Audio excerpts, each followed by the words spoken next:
Welcome to this edition of Liberty, brought to you by the YAHOWAH blog. I am your host, Craig Winn. In our last episode, we began reviewing what God revealed through Moshe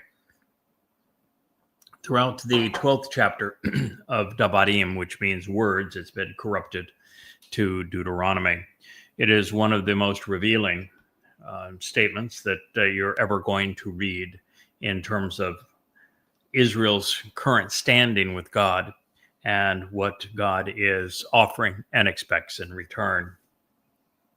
The passage that we reviewed at the end of our last program reads as follows. When you pass over the Yarden, that is the Jordan, which means the descent, and you settle down and remain living in the land. Now, they have crossed over the Jordan a number of times. They can't do it anymore because of course, it is a border. The fact is that they have not remained living there because they have been thrown out of Israel many times, making this prophetic. That as a benefit of the relationship, Yahweh your God will be providing as an inheritance for you. It's an inheritance that they will receive forevermore come Sukkah in year 2033, which is year 6000 Yah. And he engenders a spiritual respite for you. This, again, is something that they are looking forward to, but have not yet enjoyed. Because of the nature of Judaism, the souls of Jews are very much up in upheaval. Apart from all of your enemies and without hostilities or opposition. Boy, are we ever a long, long way from that becoming a reality, aren't we? It is never a time that we have seen, with the exception of a very brief period under Dowd, where Israel was without foes. And even then, Dowd protected Israel 66 times from opposition. And of course, now Israel is more vulnerable than they've ever been throughout the country's existence from anyone surrounding you, such that you will be able to live and dwell confidently, safely, and securely. This is going to happen during the period demarcated as Chag Sukkah, which begins on Towrah, followed by Kippurim, and then the 8-day celebration of Sukkah that transpires between the 23rd and the 7th day through the 15th day of October. So 23rd of September through October in 2033. That is when Israel will dwell confidently, safely, and securely. Then it will come to pass that this dwelling place, this home to take a stand and to be upright, such as to be a benefit to the relationship Yahweh your God has chosen and prefers for himself, for his name, to dwell and remain, doing so by way of the help of a foreigner who is in close proximity therein. You will arrive and you will be included in a harvest.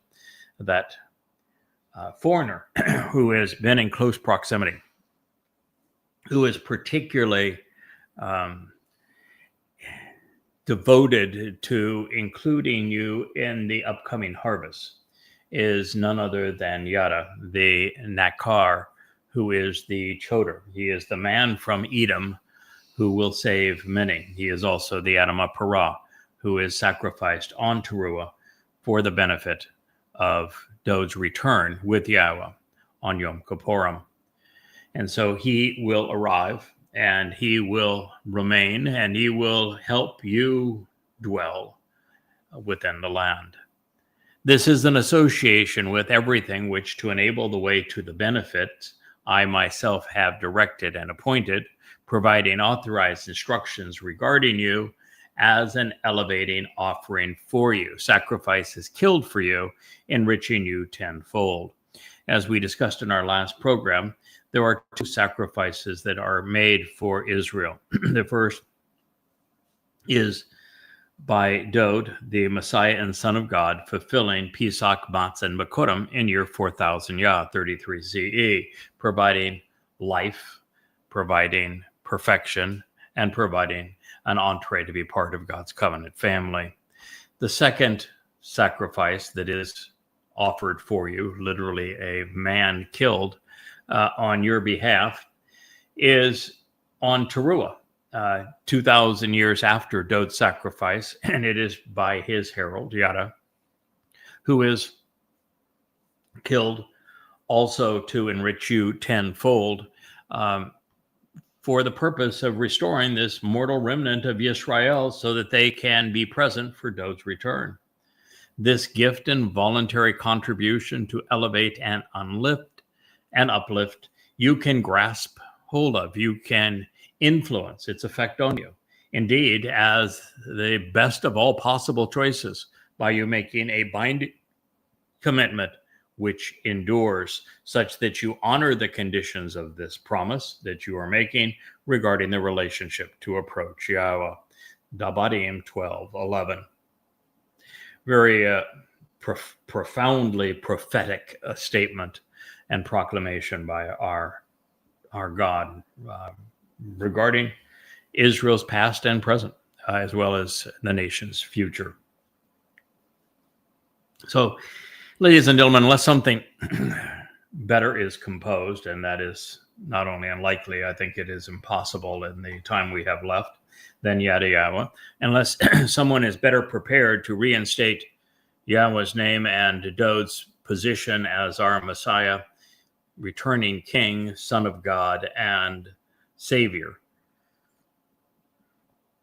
as is being done here through the Yahowah blog. The surest way to approach God and enter heaven is by listening to what we are offering as part of this program, and then by going to YadaYah.com and reading YadaYahowah.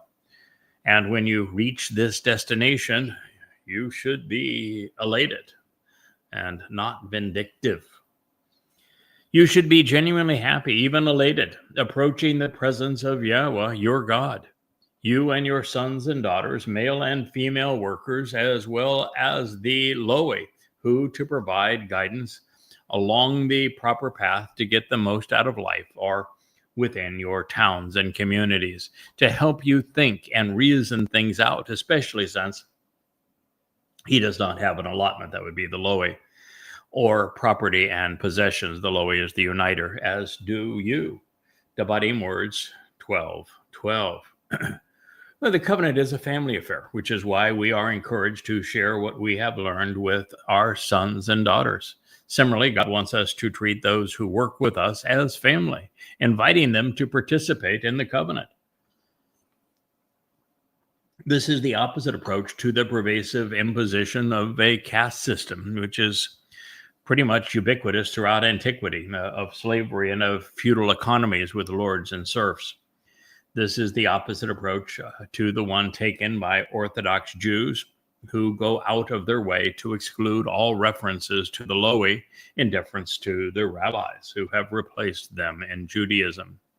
According to Yahweh, the Lowy were to assure that the people understood how to approach him, particularly during the Miqraey, providing guidance for them, recognizing the life and death influence that they would have over the people. Yahweh was emphatic about them not being compensated monetarily or even through land ownership or human inheritance. It's one of the reasons that we do not charge a profit for the books that are offered at Amazon to you. They're sold royalty free. And it's why we don't sell anything or even accept donations at YadaYah.com. Everything we have is for you and for your benefit. And you can read every book in its entirety for free at YadaYah.com because of this. God does not want us making a profit out of conveying his message. He offered it freely.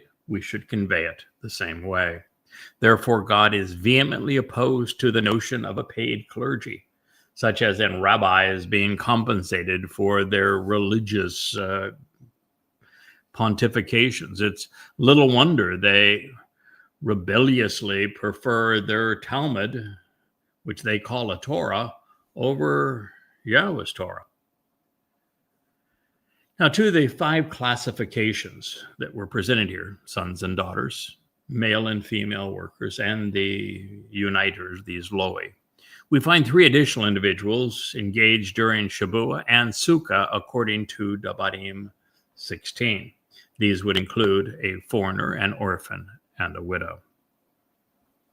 Now, when we are observant, closely examining and carefully considering the text of the Torah, as we are currently doing, we understand what Yahweh is offering. Equally important, we come to appreciate what God is expecting from us in return. It is a relationship after all. You should choose to be observant. Baseline requirement, shamar. Pay attention and keep focused on your own behalf, lest you go astray and are carried away, presenting your invalid sacrifice in any place or site you view, instead of in the place, site, and home that is best for the relationship which Yahweh chooses and prefers with regard to one of your tribes, this one rod, your staff, branch, and scepter of yours. There and by that name, you will ascend and be lifted up through the offering which elevates you. And there and by that name, you should engage and act upon everything which, for the benefit of the relationship, I am instructing and directing you. Dabarim words 12:14. Wow. Well, there is no substitute for shamar. Closely examining and carefully considering the Torah, Nabiim wa Mizmor.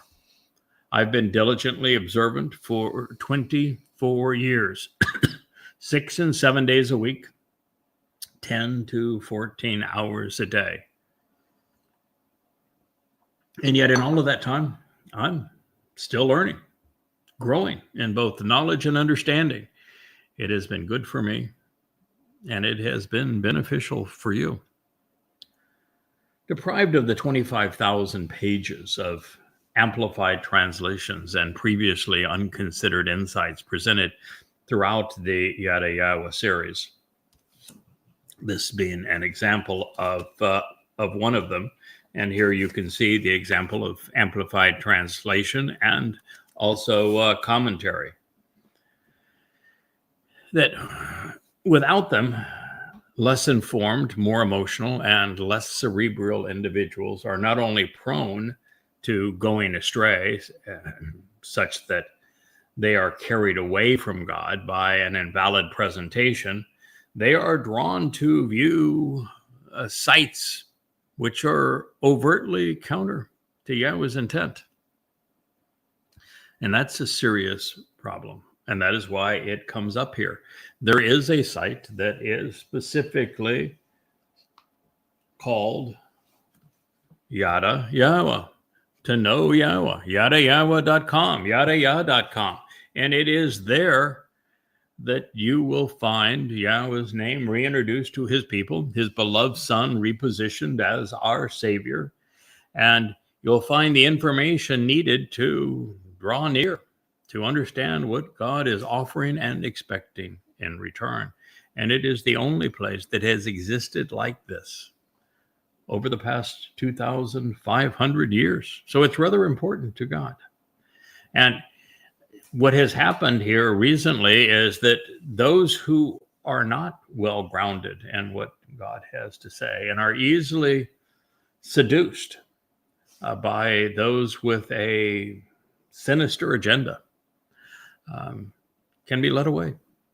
We have found that once covenant does not mean always covenant, and that many people have written themselves out of a relationship with God. And so to avoid that, God's encouraging you to go to the place where his name was reintroduced to his people.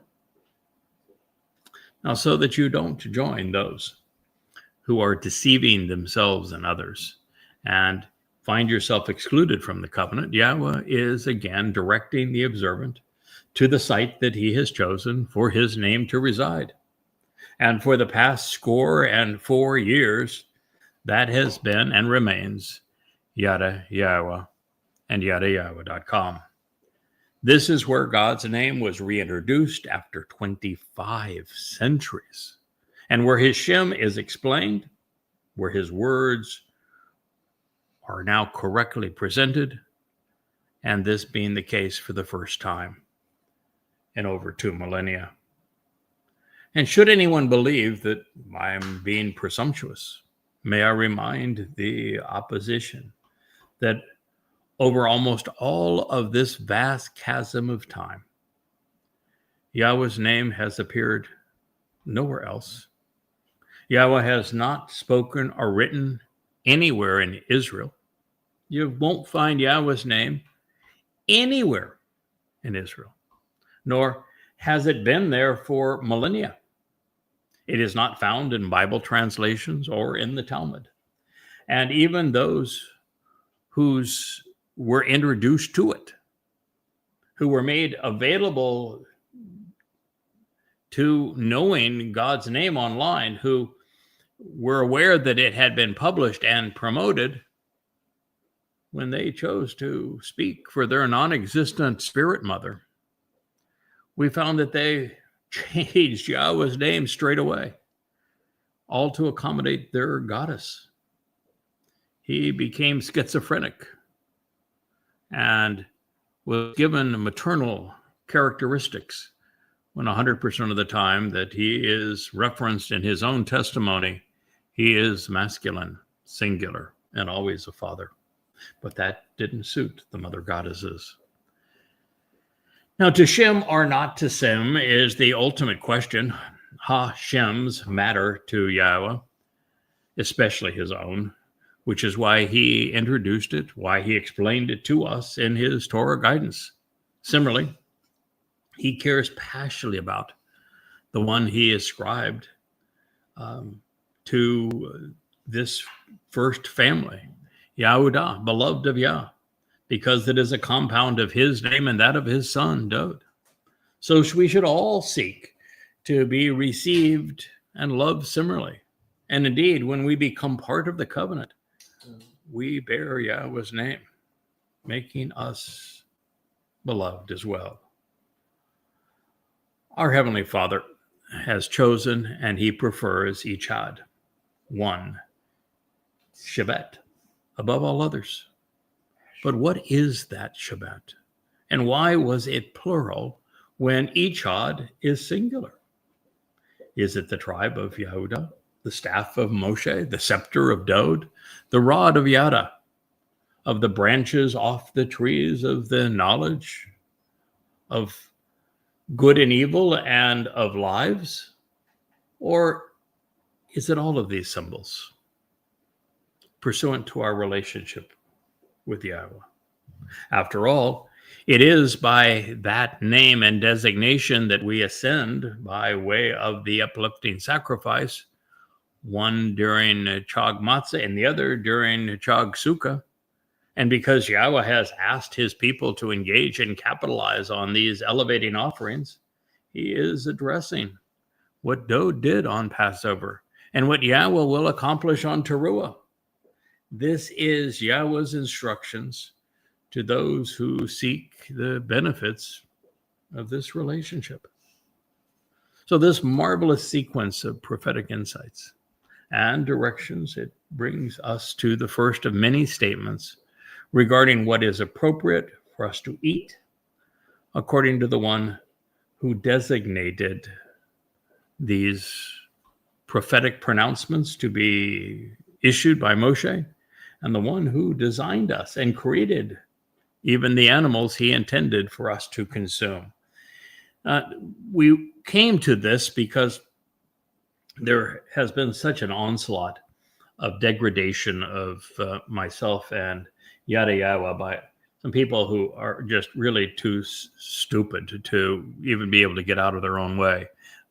Their most recent attack appeared yesterday, and you just read it and say, I tell you, this is so dumb. I can't even spare the time to respond to it. But in their attack one day, a couple of weeks ago, all of the those who are trumpeting, yeah, you're right on, man. You tell them that Yahweh wants those who are timid, not those who are bold, which is the opposite of what God actually wants. They said, we know that he is a liar because he says you can eat anything you want. And so I returned to Dabarim 12 because, well, in it, God says you can eat anything you want. And I thought you ought to know that. It reads, notwithstanding, with everything and anything that your soul and conscious awareness wants or desires, you can continually butcher and prepare, and then eat the flesh of that living creature, the body and meat of this biological being, in harmony with the blessings and adoration, the exalting pronouncements and praise, the gifts of prosperity and enrichment of Yahweh, your God, which as a result of showing the way to the benefits of the relationship, he has provided, offering to and through you, within any of your locations or communities, and by way of your every estimation or calculation. The unclean, ha-tame, the impure, even defiled, contaminated or foul, as well as the clean, the tahor, the pure, flawless, and perfect. It may be eaten on an ongoing basis, and you can actually and continually consume it. Akal hu. Emphatically, it may be actually and consistently devoured. Call imperfect, energetic, none, third person, masculine, singular. These things which are attractive and desirable, and such as are helpful and empowering, even edifying. Dabarim words should never have been called Deuteronomy 12:15. Well, oops. Yeah, for those saying he is lying and a fraud because he says you can eat anything you want, maybe they ought to have considered the Torah before they made that statement. As Rich says, oops. Disengage brain, insert foot. Thus far, 100% of the time that the mother goddesses and their ilk have tried to lash out and demean me and YadaYahowah, they have impugned themselves. This is no exception. Well, it's also no wonder that rabbis who wrote the Babylonian Talmud did so. Without it, there would be no restrictions on diet. Yahweh has clearly and indelibly stated that we can eat whatever we desire. If you want it, you can eat it. We're explicitly being told that we can eat the tame and the tahor, which are deemed impure, and that which is perceived as clean. As a result, the Torah's presentation in Dabarim 14 regarding what is good for us to eat and what is not healthy should be considered dietary advice as prescriptions for healthy living. They are not rules to be obeyed, as in kosher laws, not even close.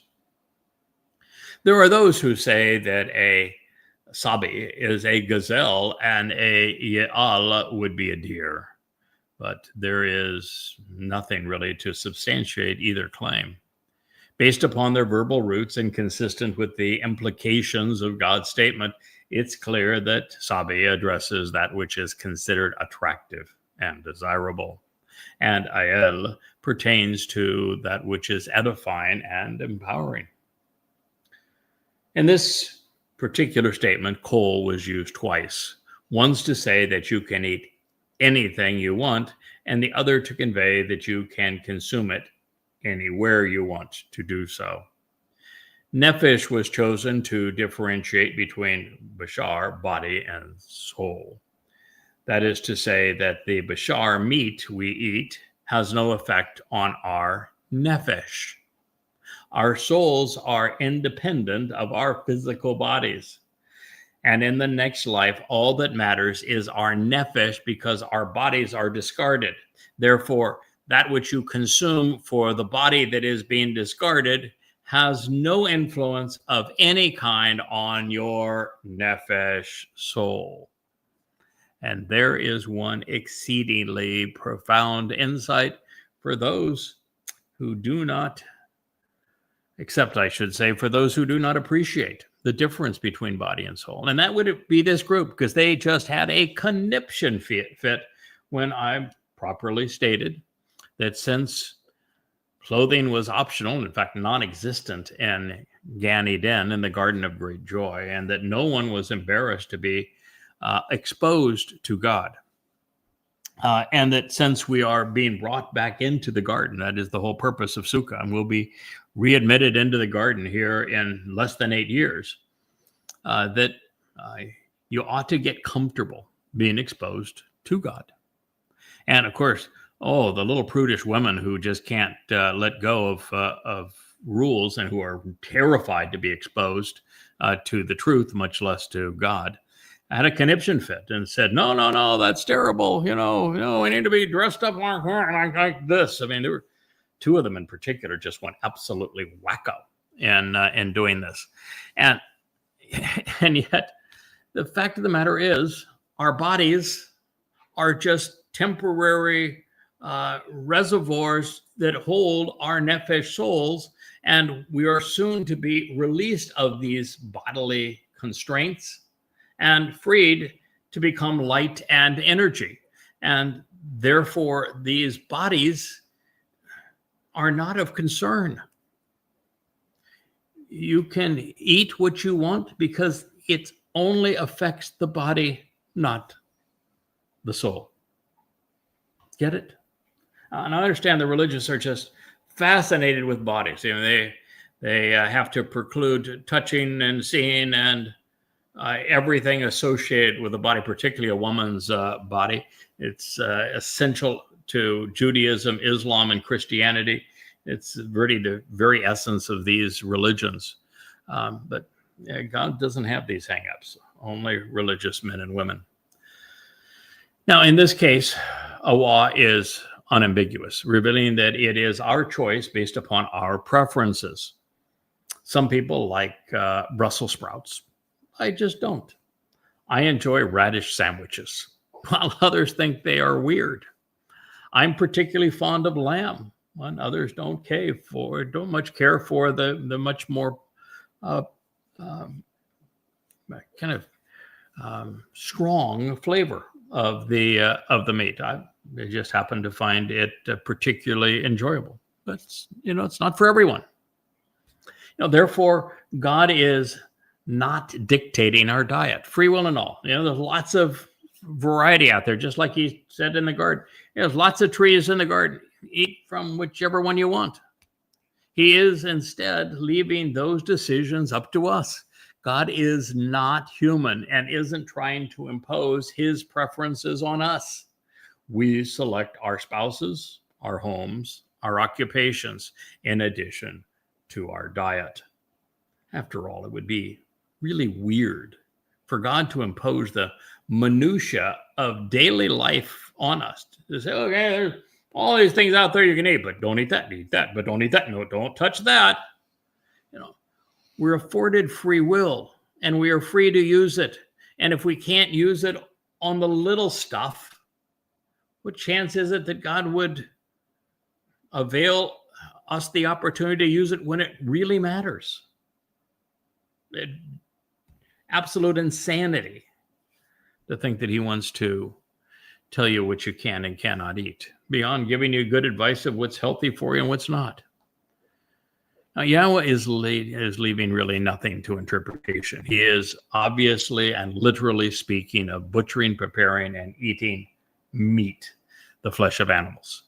But nevertheless, there is a surprising caveat here, because this pronouncement is predicated on the degree that we are baraka, blessed and endured by YAHOWAH. Should a person not be among those God is exalting, extolling, and enriching, then he has no advice for you in this regard. You can be as restricted and as kosher as you want to be. He's not talking to you. And since the religious, the political, and conspiratorial are not among those blessed and adored by Yahweh, they're free to impose whatever rules they want upon themselves and others, whatever they deem fit. It won't make any difference one way or the other.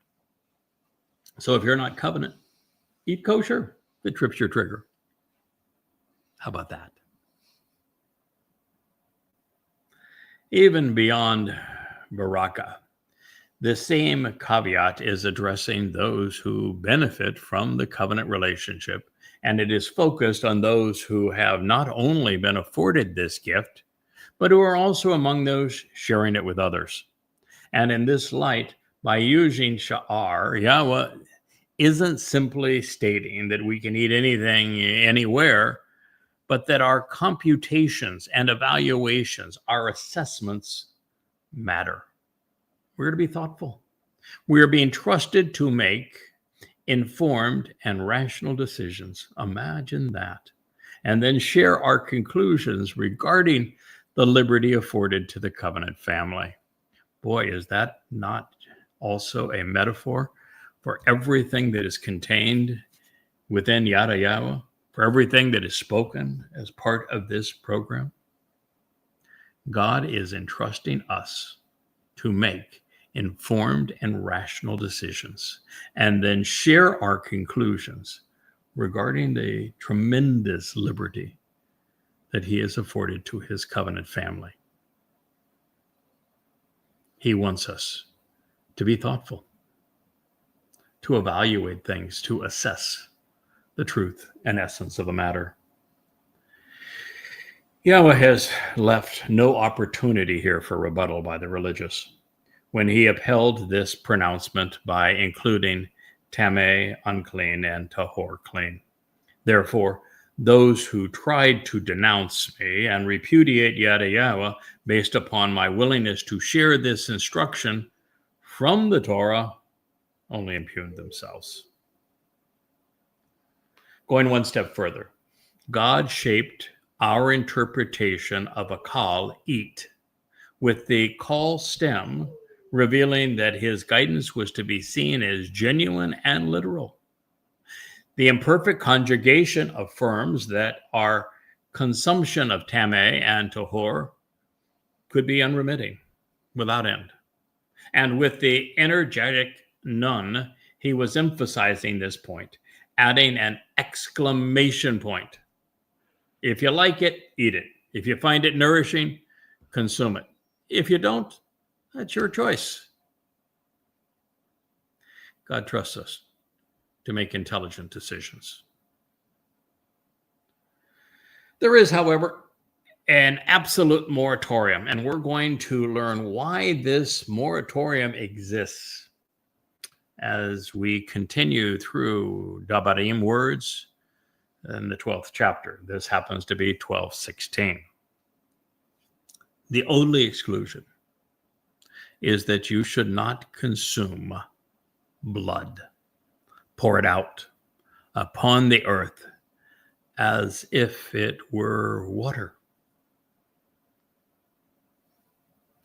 Now, this statement, of course, damns the Roman Catholic Eucharist and the Protestant Communion, where priests and pastors moronically claim that they turn grape juice into the blood of Jesus.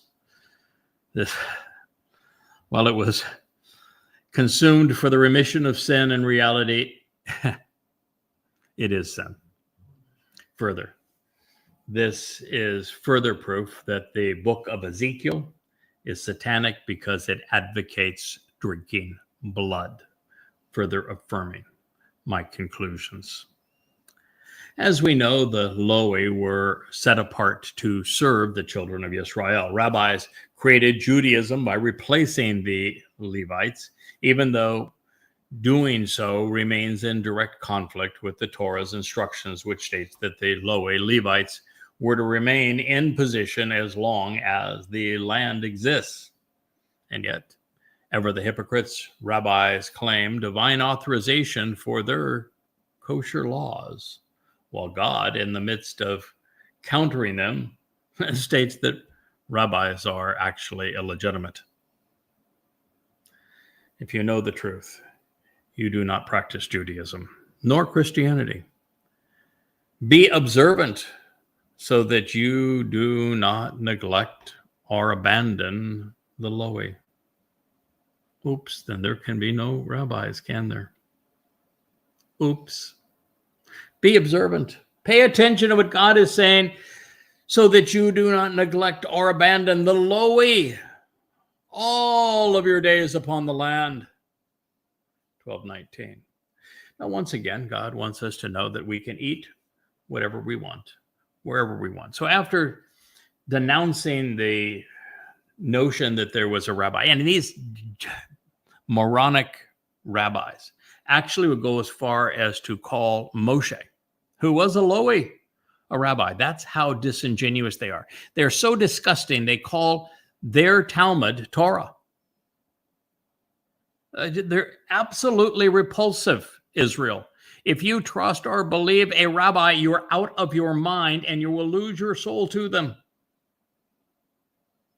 Anyway, in the midst of repudiating all claims of rabbis, God repudiates kosher again. He says, therefore, when Yahweh, a name that the rabbis will never state, your God opens up and enlarges, creating opportunities within your territory or prior limitations, as he has spoken with regard to the relationship with you. And you say, I want to continually eat or constantly be nourished by meat or by the human herald, because your soul is desirous of consuming flesh or the message of the herald as a source of nutrition. Then be nourished by the body and the herald's message, every way your soul desires. Dabarim, words, 12:20.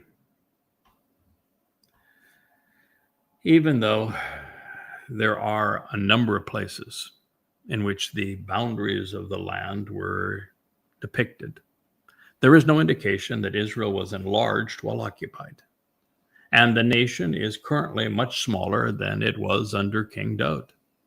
Therefore, this increase in space and, more importantly, opportunities is addressing the transformation of the earth into Eden, beginning in Jerusalem.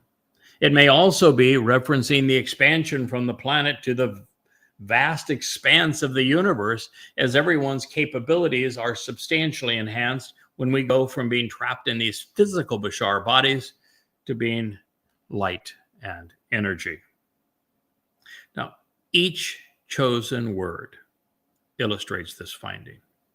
Rakab speaks of greater opportunities and of enhanced capabilities, even of increased happiness with the vast expanse of space being opened up for us to enjoy. Gabul is akin to Gabor and reveals that Yahweh intends for all of us to become empowered, emboldened, even greater versions of ourselves, tremendously enabled and courageous. It is then that the surviving remnant will be constantly nourished by the Bashar, the human herald. That will be his primary job. He will feed the flock, offering them what they need to know to go from being the mortal remnant to eternal covenant. And during this time, as was so emphatically proclaimed, mortals and immortals will feast on their heart's desires. We will be emancipated, not restricted. While God will provide directions regarding the benefits of choosing a healthy diet for those incorporating all that he has to say, Those who listen and respond are free to eat anything that tantalizes our taste buds, so long as we are covenant. And we can do so anywhere and everywhere, which pretty much trashes the kosher designation on food and eateries, although they're free to do so long as they're not covenant. I offer this reminder, having had his name erased and forgotten for 25 centuries. It reappeared in the books he inspired in collaboration with the Bashar Herald, that he chose, those books being called YadaYahowah. And even then, it all began by correctly translating and amplifying the meaning of Asher as follows. Indeed, even though the site, the makom, is presented by a distant individual who is largely avoided, who is extended through a foreigner from a place from another place, I should say, in time, who stands alone and is considered to be an apostate by you, to reveal the path to the benefits of the relationship Yahweh your God has chosen and prefers. This is to reestablish the place his name and reputation appear therein. So it's true. The site, YadaYah.com, is presented by an individual in a place that is distant in space and time from Israel. And he is largely avoided. This is extended by a foreigner who stands alone by you, from you, and he reveals the path to the benefits of the relationship, reintroducing you to Yahweh's name as your God. And it's the place that Yahweh has chosen and prefers. He has selected and desires to reestablish and place his name and reputation there. So at the time, one of you will oversee the slaughter. At that time, one of you will be responsible for butchering and preparing the sacrifice. This being of your bakar, the observant bull, who heralds previously unknown insights for you. In addition to Sion, the lamb, who emerges from your flock, who, to provide the benefits of the relationship Yahweh has actually provided and given at this moment to you in a manner that is consistent with and according to what I have instructed and constituted for you. Therefore, you can eat and be nourished within your enclosed and protected, considered and contemplated community by whatever your soul wants and desires. Wow. That's highly cerebral. God is saying, I'm going to tell you what's really good for you. Then it's up to you. Choose what you want. You can make this about what I'm truly offering you or about what you want. It's Dabarim words, Deuteronomy 12:21. Let's think about this now. Indeed, even though the site, YadaYah.com, the books entitled YadaYahowah, is largely avoided, even though it is extended through a foreigner coming from another place and time.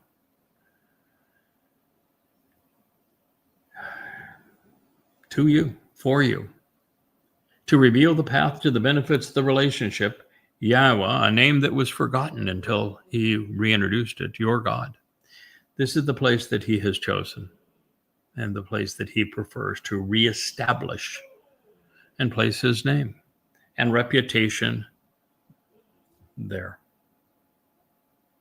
It's exceedingly difficult to argue with the realization he is discussing YadaYahowah. It is the only place that fulfills this prophecy. Now that will change. Soon Yahweh's name will be emblazoned in all of the remaining remnant of Yisrael and in every covenant member. Soon it'll be emblazoned in his home for his name on Moriah. But we're 7 years away, almost 8 years away from that. So at that time, one of you will oversee the slaughter, the butchering, and the preparing of the sacrifice of your Miqraey, your observant bull who heralds previously unknown insights for you. It is true. There will be one. His name is Eliah. He has done this previously. His single most important and famous act was to oversee the slaughter, butchering, and preparation of the sacrifice of a bull when renouncing the religiosity and the politics of Israel 2,888 years prior to this reenactment, when it all counts. And it is true that the Bakar is an observant bull. He is one who heralds previously unknown insights on your behalf. He is one who prefers early mornings and whose sacrifice will occur before the midday. He is there for you to seek, to consider, and reflect upon all that God has had to share. But he would be nothing without the addition of the Sion, the lamb from your flock, who Yahweh used to provide the benefits of the relationship, to fulfill and offer the benefits of the covenant. And he is the one who has been Nathan. He is the son who is given to you in a manner that is consistent with and according to everything God has said and directed on our behalf. His name is David. He's the one who served as the Passover lamb.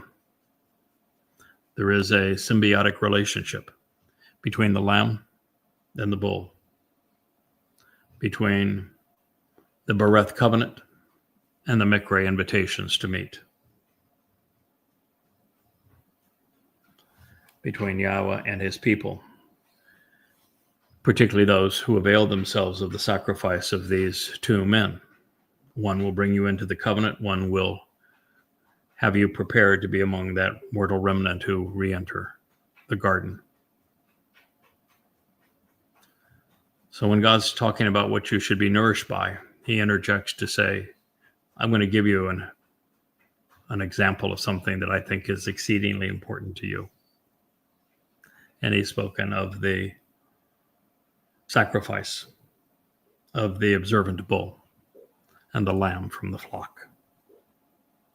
Therefore, he says, you can eat and be nourished within your enclosed and protected, considered and contemplated community. This too is symbolic. You see, Gan means a protected and enclosed garden. And Sukkah is from Sakak, which speaks of being enclosed and protected.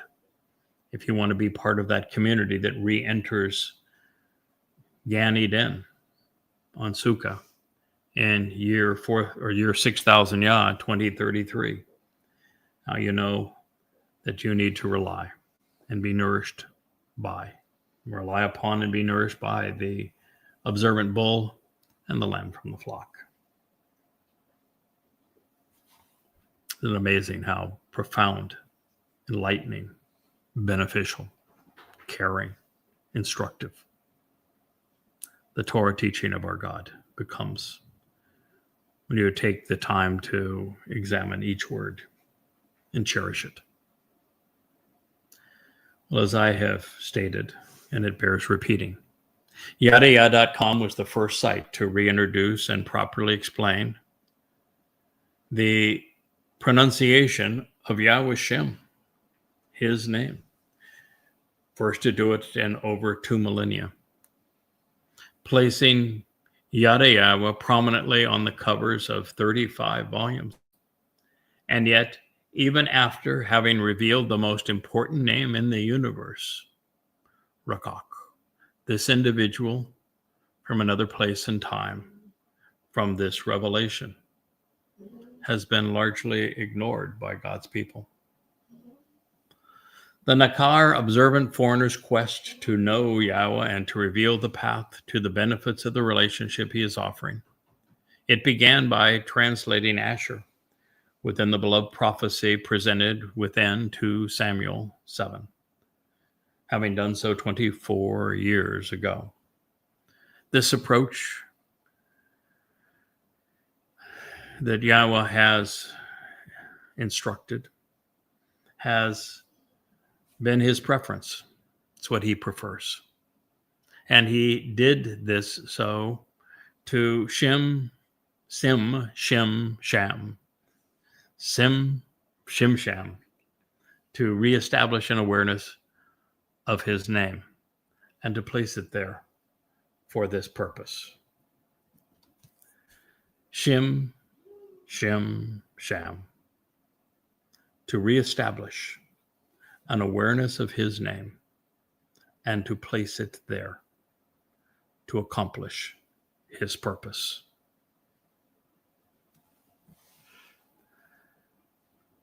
Of the 2 Moedim sacrifices, Pesach has been fulfilled, and the other Towrah will bear fruit for the remnant of Yisrael in less than 8 years from now.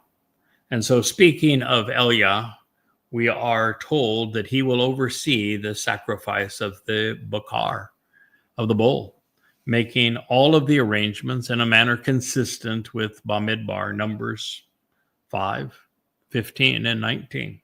5 of the adulterous woman, 15 that lays out the whole sequence of events and the individuals who will come to bear God's story, and 19 speaking of the Adamah Parah. And while that's clearly stated, that isn't as well known, or what isn't as well known, I should say, is that the Bakar reveals that this bull will be an observant herald, providing insights that were previously unknown. His Bakar early morning sacrifice will be on behalf of those finally willing to consider Yahweh's testimony and reflect upon it. But of course, his ordeal is only valuable when seen building upon the sacrifice of the Passover lamb, which sadly is largely unknown. And that victim coming, as we know, from the flock of Yehudim is different from the sacrifice of the Bakar bull who comes from outside the community. So by fulfilling Chag Matzah, Dowd provided the means to benefit from the covenant relationship with Yahweh. This is God's plan, all part of the instructions he provided throughout the Torah Wanabi. And that brings us to the Bakar bull, who prepares God's people for the return of his son. Now, as a result, those who accept what is being offered are perfected. They are protected. They are nourished, provided with everything they need. And in this regard, with Sha'ar addressing a gated community, we're brought back to Gan Eden, as I mentioned previously, and then forward to Sukkah. And this time, there will be no negative consequences associated with consuming the fruit from the tree of knowledge. In fact, it is being encouraged at this point. It is an ode, if you will, to YadaYahowah. So Yahweh created every life form and provided them for our benefit. So this acknowledgement affirms that he did so on our behalf, and he didn't do so to tempt or torment us. The Torah reads, absolutely, truthfully, and reliably, just as that which is attractive and desirable and that which is helpful, empowering, and edifying is being enthusiastically consumed. So now you may eat it.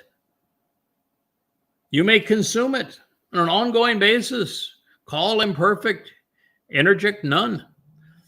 The tameh, the unclean, as well as the tahor, the clean, together and alike as if they were the same. It can be consistently and enthusiastically eaten. Dabarim words, 12:22. Okay, I told you what I was going to tell you. I told you what I was here to tell you. And then I reminded you what I had told you so that you remember that I had told you I was going to tell you that this is what I was telling you so that you remember this is what I told you. Isn't this now the third time that God has said, you can eat anything you want, clean, the unclean, all together and alike, as if they were the same. Do so consistently, do so enthusiastically, whatever it is. You can eat it, whatever you find attractive and desirable. God wants us to be happy. You know, if he was throwing a party in your honor and the plates were filled with Brussels sprouts, I'd say, God doesn't know me very well. I'm not feeling all that welcome in this place. Now, if there were a few radish sandwiches, maybe. I know that's a weird thing, isn't it? But, we eat strange stuff. I happen to like artichokes that, you boil for a while to get them all soft for over an hour, cut them in half. You put a little olive oil on them and some spices, and then you set them down on a hot grill, and then kind of sear that flavor into them. And I know a lot of people like them with drawn butter. I prefer mine with Roquefort, with blue cheese.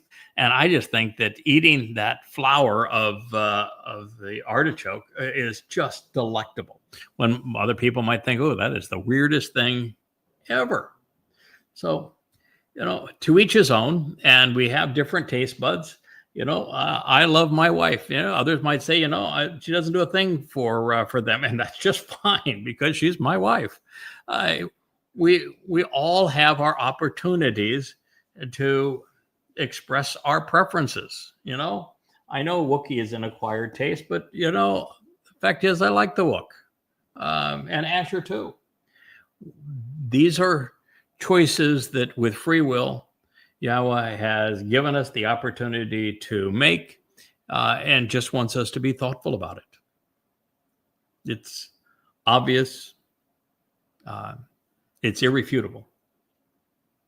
Absolutely. That which is attractive and desirable, and that which is helpful, empowering, and edifying is being enthusiastically consumed. So now you may eat it, the unclean and the clean, together and alike as if they were the same. It can be consistently and enthusiastically consumed. There is only one reason that God would have inspired Moshe to repeat this unequivocal and completely unrestricted message. Now for, actually, I think it's the fourth time.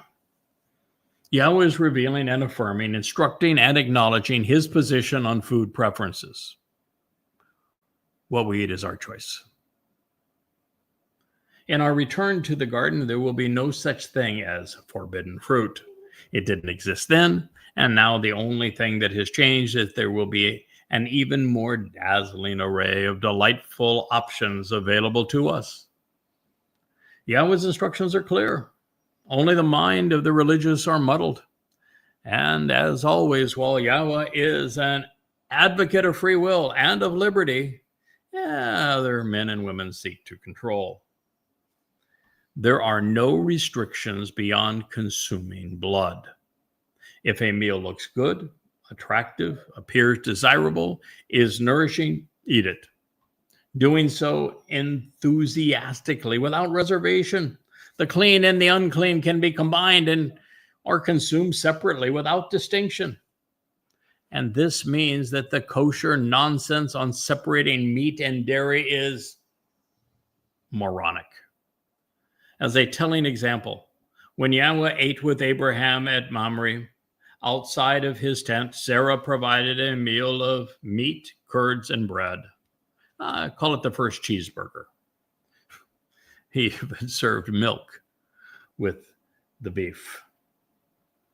Now, the only exception is to the absolute, steadfast, and certain, with a hard and fast rule to be firm, holding the line, powerfully committed to the realization that you never consume blood. Oh, mine, I even love the fact that this admonition against consuming blood was being established by Shazak. Bold, firm, steadfast, absolute, unrelenting, totally committed. Shazak. Because the two men whose blood was shed for you were Shazak. Bold, courageous, upstanding, unrelenting, totally devoted. This is because its blood represents the soul. And so you should not consume that which facilitates its consciousness along with the bashar flesh. Wow. What God is saying here is that the food you eat, that's for your body. Your body is essentially meaningless. Your soul occupies this body for a very short period of time, and then your soul either evaporates into nothingness because you didn't know God and He doesn't know you, or it gets incarcerated in Sheol, deprived of the body, or it enters Shamayim. It becomes part of Yahweh's covenant family and your soul is surrounded by light energy. And so what you have eaten has no effect on that. But the blood has a tremendous influence over your nephesh soul. And that is because it is the blood sacrifice of the lamb and of the bull that make it possible for your soul to endure. That's the message. And I doubt you have ever heard it presented before, which is why YadaYahowah and the message that is presented here is so vital to your relationship with God. You should never consume it upon the earth. Pour it out as if it were water. Dabarim 12:24. See, the blood of the Passover lamb was not consumed, but instead used as a sign on the doorway to life. God did not want us to miss the significance of its sacrifice or fail to appreciate its effect on our souls, making them immortal.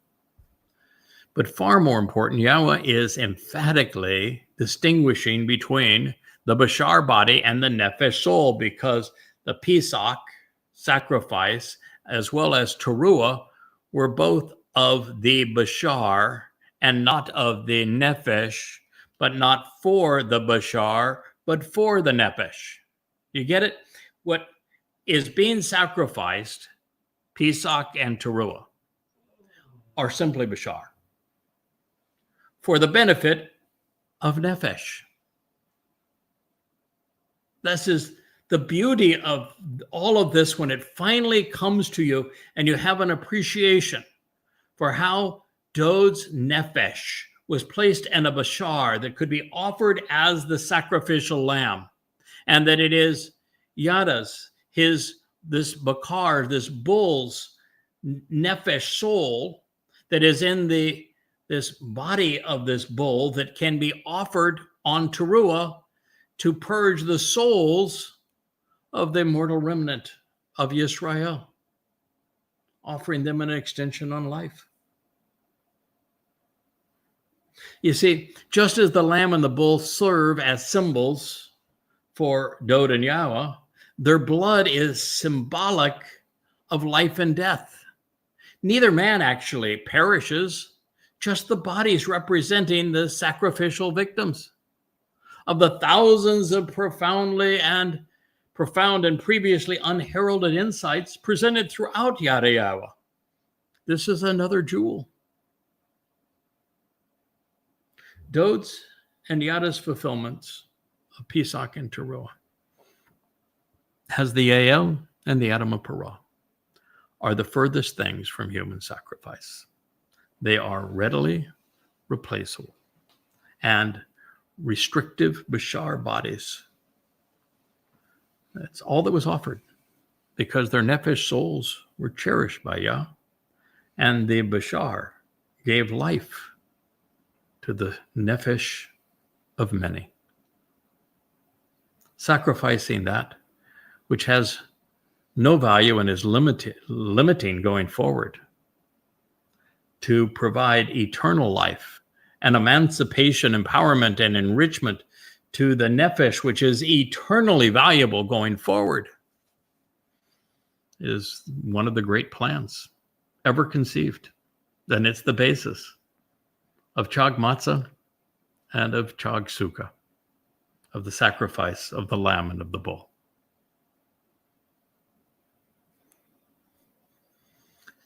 Similarly, the blood on the doorpost and the wine as part of the festival feasts, they're symbolic of offering one's life for many. Such is the story reflected by the king's Bashar herald. And of course, with the second iteration of this admonition never to drink blood, God has killed two religious myths.